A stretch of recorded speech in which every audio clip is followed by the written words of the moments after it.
How do modulo-N counters generate output patterns? Imagine a digital circuit that counts up from 0, then resets back to 0 after reaching a certain number. That's what a modulo-N counter does.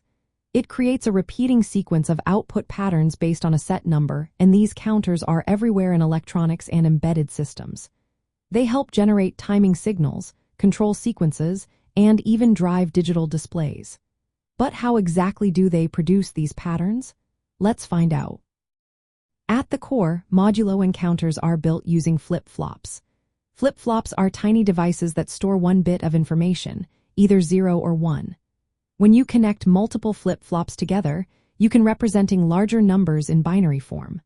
For example, 3 flip-flops can store numbers from 0 to 7 because 2 to the power of 3 equals 8. This is called a binary or modulus-2 to the power of 3 counter. Now, to make a counter that counts up to any number n, not just powers of 2, you need enough flip-flops to cover at least n states.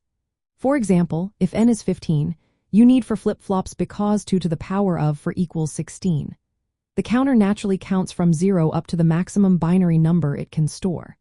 But to make it stop at n, you add extra logic that resets the counter back to 0 once it hits n.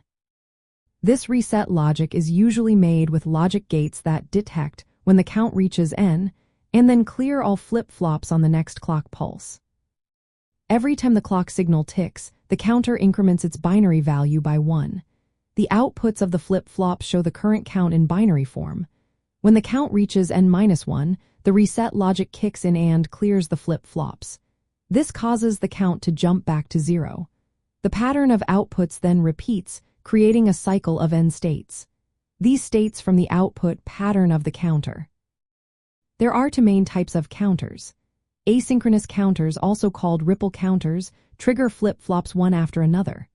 The first flip-flop changes on the clock, then the second changes based on the first, and so on. This can cause small delays or glitches in the output. Synchronous counters, on the other hand, trigger all flip-flops at the same time with the clock signal. This makes their output cleaner and more reliable, especially at higher speeds. The reset logic that makes the counter modulo-N is usually built with AND, OR NAND gates.